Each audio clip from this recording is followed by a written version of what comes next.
Eurovision is ruined.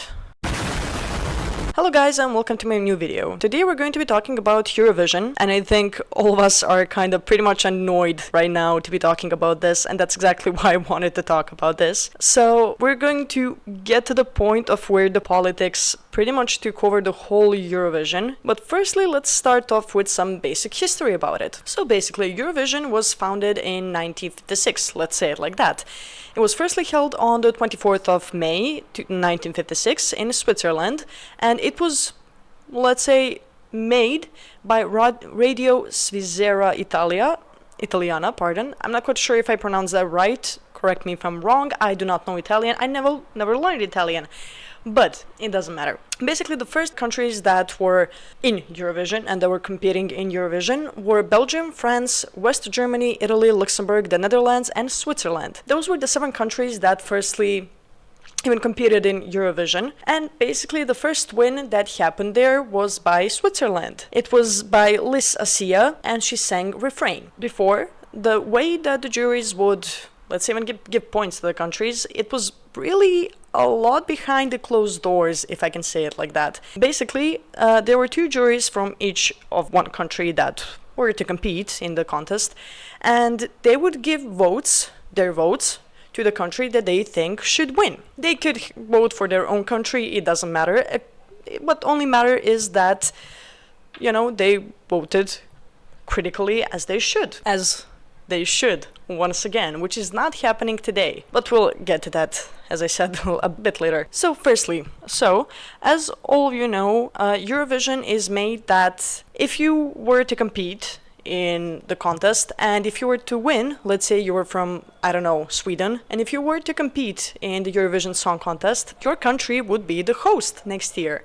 And all of us know that since Finland, I think, won like a bunch of times, or I don't even know who, it doesn't matter, a lot of countries won a lot of times. But what does matter is the way that Eurovision has changed a lot in the past few years. So basically, before, Eurovision was genuinely just a singing competition. Like the artists would mainly just stand and sing their own songs. The camera action was much more like, standing in one place, showing the whole world the way that they're singing, and that would be it. There was always live orchestra, like you couldn't go at least one song without that. Strong vocals were basically everything. If you did have a strong vocal in your song, you were most probably the one that is going to win. And usually the perfect singers were the ones that would dominate on the stage. But the past few years, all of that has kind of took a left turn. Basically, nowadays, you win if you're absurd, you win if you're ironic, you have a chaotic performance, you're weird, you have a stage presence, authenticity, personality. It can just sometimes even outweigh the perfect vocals at this point. And politics are much more used in Eurovision nowadays. Basically, nowadays, each country votes by giving 2 sets of points. One of them are the juries, and the second one are the public. Juries would give out points from 1 to 10 to each one of the countries, and the public would give the points also from 1 to 12. And the 12th point from the juries would usually go to the country that they think is, let's say, the best. You had the best performance, the best costume, the best everything. At least it should be like that. Nowadays, a lot of politics have gotten involved in Eurovision in ways that they really shouldn't be happening. Like, let's take, for example, the way that usually the most countries that are close to each other, the countries that are, let's say, even good with each other, they are going to give each other points. I mean, I kind of get that, like we're all friends. Serbia, Montenegro, Croatia, Macedonia, Sweden, Finland, Denmark, all of those countries, like they're neighbors, and yeah, I get why they would give points to one another, but it's not really fair. Because let's take a look at Finland 2023. However you want to say it. I'm not quite sure how I would to pronounce his name, so I'm just gonna say Karja. I have no idea. I don't want to sound stupid, but he sang Cha Cha Cha. This is probably one of the most modern examples of how Eurovision is just not fair at this point. I'm not saying that other competitors weren't good or if they weren't good enough or anything like that. I'm just saying that sometimes a lot of actually really good performers deserved a lot better than what they got. Like, as I said, let's take a look at Finland this year. Everyone was amazed by his performance. The crowd genuinely went insane. He had a huge online fandom and he was a massive televote winner. And that is just another proof of how the juries are not really being fair to the selected countries. Like, let's take a look at his song, the votes that he got from the juries versus the votes that he got from the televote. Do you see the difference here? And then the country that won, and also the televotes for that country as well. As I said, I'm not saying that they're bad or anything like that. It's just the fact that the public was amazed by his performance. They loved him. He became so popular online and everything. But the juries just didn't want to give him points. They favored Loreen with Tattoo, and that's it. I'm not saying that I don't like her song, I do. But like, give others a chance too, you know? Then we also have Croatia 2024. However, Baby Lasagna, he sang Rim Tim Tagadim. He was another, like, a massive televote favorite. All of the countries were, as I said once again, amazed by his performance. Like, I've never seen a crowd dance this much to his performance, or actually to anyone else's performance. I think this moment genuinely belongs in the history books because the crowd went insane. The lyrics was really relatable, and you know, like, they were about leaving your homeland, and a lot of people kind of related to that. He had this chaotic energy which was both mixed with humor and emotion as well, and he had a lot of crowd interaction, but once again he didn't win because Nemo did. And now we can also just see the difference between his televotes and Baby Lasagna's as well. The countries mostly started voting, as I said, for their neighbors. I'm not saying that that's bad, I would too. You know, like, we are good with one another, why wouldn't you give them votes?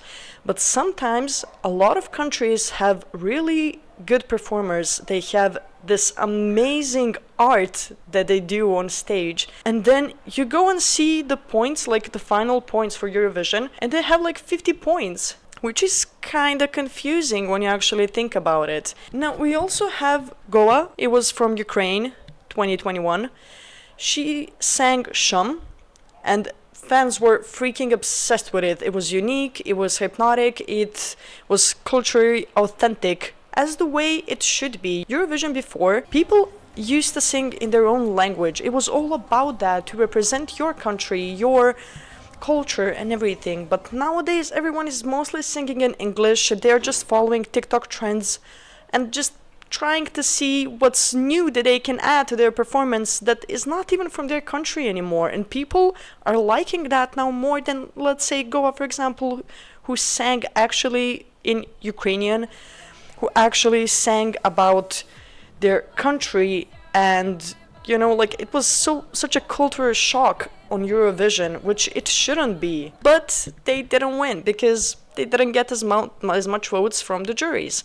Once again, I'm not saying that Måneskin didn't deserve to win that year. I'm just saying that they deserved a bit better from the juries. Now let's talk about the way that people are not even voting for Eurovision anymore. This all started, it kind of all started a while ago. Basically, you know, when people started actually realizing that the country that they think is the best out there and that the whole world is saying, yeah, they are the best, is just not going to win. They're not going to do anything with them. They might even end up in the last place. We kind of saw that partly when United Kingdom separated from Europe. They started receiving 0 points both from the juries and from the televotes, which is kind of odd since they did have some good performances.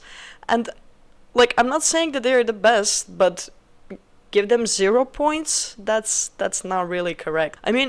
Right here now you can see the difference between, let's say, 50 years ago from the televotes and generally just the jury points, and the difference from the today's points. It doesn't really add up, since before you could get up to 1,700 points, and nowadays you barely get like 500 points if you are the winner.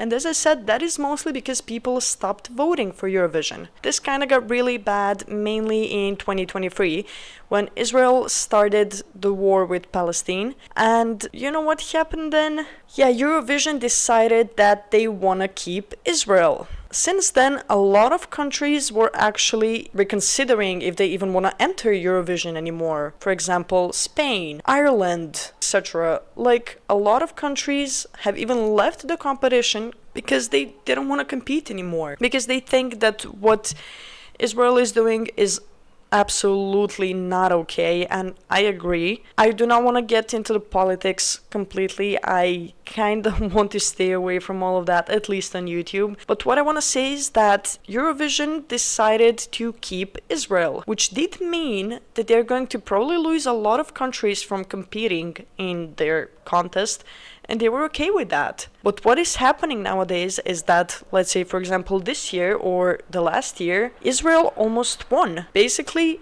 this is just a theory of mine, and I kind of think that we might be right, since the televotes this year were really low.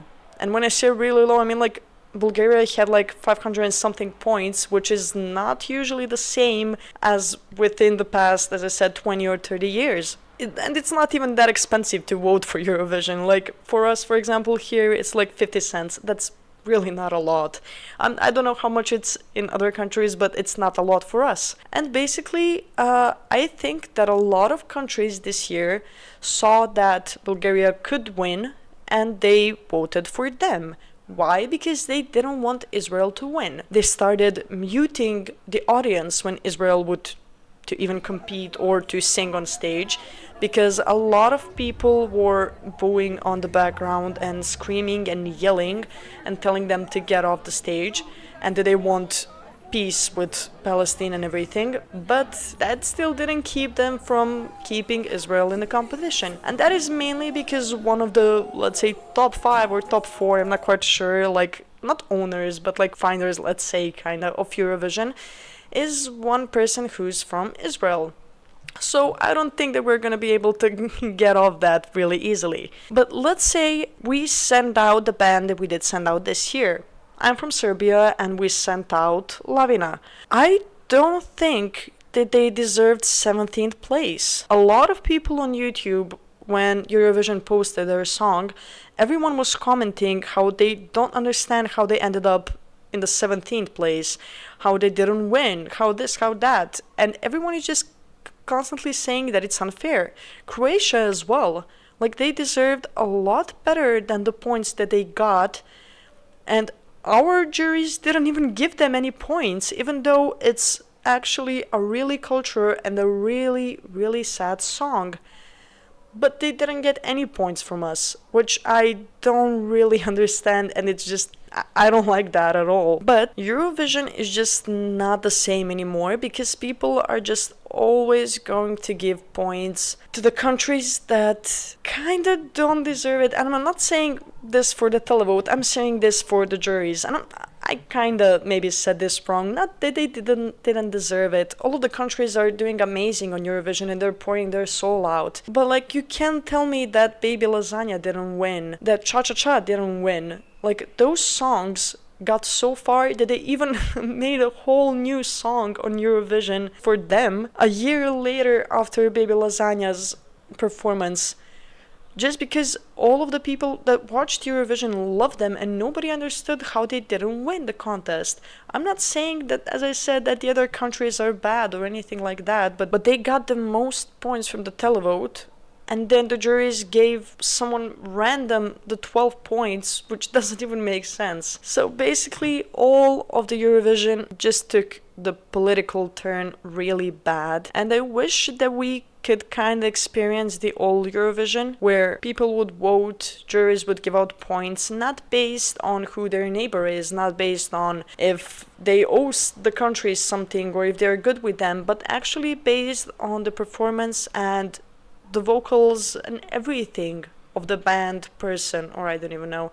And I really hope that one day, let's say they're kind of going to change that, even though I don't really know how that is going to be possible, at least since they got really deep into this whole political thing. And it's not even Eurovision anymore, it's just watching your screen, yelling at it, and hoping that your country doesn't end up in the last place.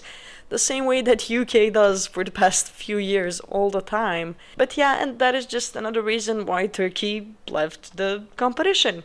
So I hope that you guys relate to what I'm saying, and I hope that you are kind of, let's say, a little bit more informed about what's going on on Eurovision. I don't know if you're from the USA or if you're from Europe, but I think that a lot of people should know that we need to start voting again. We need to actually put ourselves out there, and if we like the country, we need to vote for it. Also, please, I want some respect for Sweden. They did amazing this year, and so did Serbia. I'm genuinely amazed. But yeah, I think that we should actually put ourselves a bit more out there and don't let the jury votes win next year, because a lot of people are starting to boycott not Israel, but Eurovision because of Israel.